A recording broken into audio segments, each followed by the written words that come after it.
திரு ராமசாமி, இப்போ மக்கள் அதை ஏத்துப்பாங்களான்றது சந்தேகம்தான் அப்படின்னு சொல்றாரு திரு சுமந்த். அப்போ அண்ணாமலை இதை ஒரு நெரேட்டிவா செட் பண்ணி அதிமுகவோட வாக்குகளை பாஜக பக்கம் திருப்புவதற்கான ஒரு முயற்சி தான் அப்படின்னு சொல்றாரு. உங்க பதில்?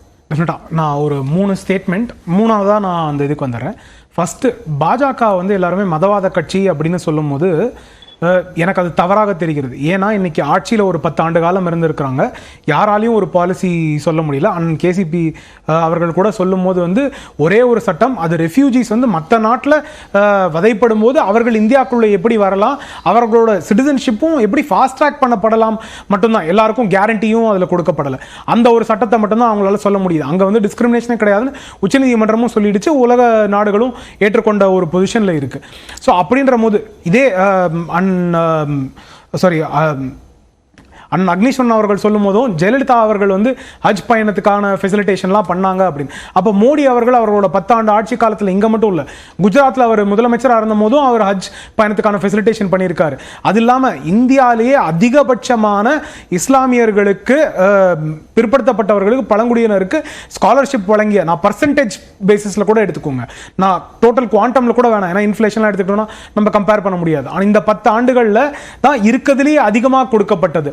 அப்படின்ற போது அந்த மாதிரி ஒரு பிரதமர், அந்த மாதிரி ஒரு தலைவர், அவரை நீங்க ஒரு மதத்தோட இல்ல மதவாதி இல்ல அவர்கள் ஒரு கட்சி ஒரு மதவாத கட்சி அப்படின்னு எப்படி சொல்ல முடியும்?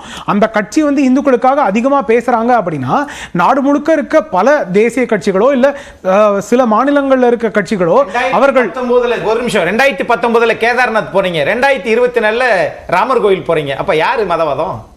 ஒரே ஒரு நிமிஷம், நான் அந்த இது மதவாதத்துக்கு மட்டும் மதவாதம் மட்டும் சொல்லிட முடியாது இல்லையா?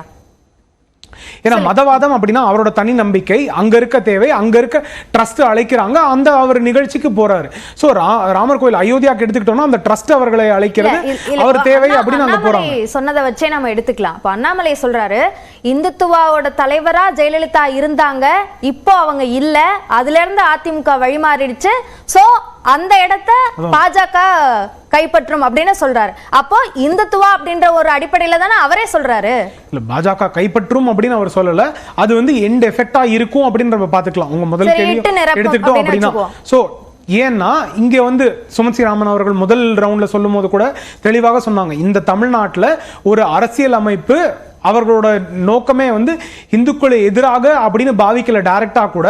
அவர்கள் ஆனா ஒரு பர்டிகுலர் சமூகத்தை பிரியாரிட்டைஸ் பண்ணி அவங்க இன்னும் அரசியல் நடத்திட்டு வராங்க.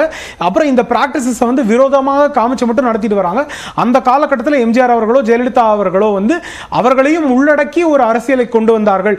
இன்னைக்கு அந்த மாதிரி ஒரு அரசியல் கட்சி தமிழ்நாட்டில் இல்லை, அது பாஜகவாக இருக்கிறது. அந்த ஒரு ஆல்டர்னேட்டிவ் ஸ்பேஸை எடுக்கணும் அப்படின்னு எல்லா அரசியல் கட்சிகளும் சொல்லல. திரு சுமன் சொன்ன விளக்கத்துக்கும் அண்ணாமலை சொன்ன விளக்கத்துக்கும் வித்தியாசம் இருக்குல்ல?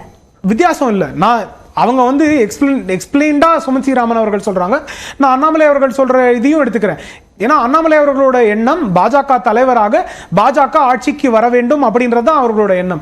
அப்போ இங்கே வாக்கு எவ்வாறு சேகரிக்க வேண்டும், வாக்கை எவ்வாறு பெற வேண்டும், மக்களோட நம்பிக்கை எவ்வாறு பெற வேண்டும், ஒவ்வொரு சமூகத்தோட நம்பிக்கையும் எவ்வாறு பெற வேண்டும் அப்படின்றது தான் தேவை. அப்போ பாஜக இந்தியா முழுக்க ஆட்சியில் மறுபடியும் வருது. யூபியில் இஸ்லாமியர்கள் அதிகமாக இருக்கிற சில சமூகத்திலையும் அவர்களால் ஜெயிக்க முடியுது, அசம்பிளிலையும் சரி பார்லிமெண்ட்லையும் சரி.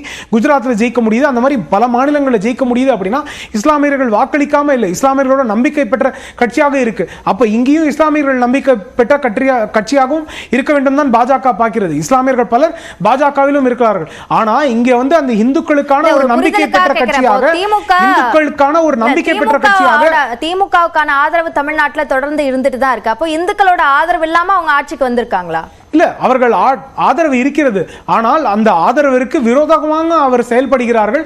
ஆனா அந்த இடத்துல நாங்க அந்த விரோதமாக செயல்பட மாட்டோம், அவர்களுக்கு ஆதரவாக செயல்படுவோம் அப்படின்றதுதான். ஒன்றும் இல்லை, நம்ம இந்த தேர்தல் பிரச்சாரத்துக்குலாம் முன்னாடி அவர்களோட யாத்திரையிலேயே போகலாம்.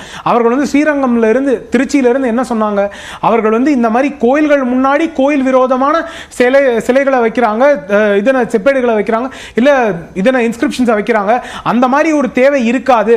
எல்லாருமே அவர்கள் நம்பிக்கையை எந்த ஒரு விரோதமும் சம்மந்தமும் இல்லாமல் ஃப்ரீயாக கொண்டாட முடியும், அதற்கான ஒரு சூழ்நிலை கொண்டு வர கட்சியாக பாஜக இருக்கும்னாங்க. அதோட செக்யூலரிசம் எங்க அதிகமா இருக்கு? ஒரு கவர்மெண்ட்டுக்கு வந்தால் எந்த ஒரு இதன சமூகமும் அவர்கள் நம்பிக்கையை சட்டவிரோதமான ஒரு சூழ்நிலை இல்லாமல் அவர்களால் கொண்டாட முடியும் அப்படின்னு சொல்ற ஒரு அரசியல் தான் செக்யூலர் அப்படின்னு நம்ம பார்க்க வேண்டிய தேவை இருக்கு. அதுதான் கான்ஸ்டிடியூஷன் சொல்ற செக்யூலரிசம். ஆனா இங்க இருக்க அரசியல் பார்வை, திமுகவை சார்ந்த அரசியல் பார்வை அப்படின்றது செக்யூலரிசம் இல்ல. அது வந்து ஒரு பர்టిక్యులர் கம்யூனிட்டியும் ஒரு பர்టిక్యులர் இதையும் நம்ம ஒரு ஹேட் கொண்டு வர முடியும், ஒரு பர்టిక్యులர் ஓட் பேங்கை மட்டும் நம்ம செலிப்ரேட் பண்ண முடியும் அப்படின்றது செக்யூலரிசம் கிடையாது அப்படின்றது தான் பாஜகவோட தெளிவான பார்வை.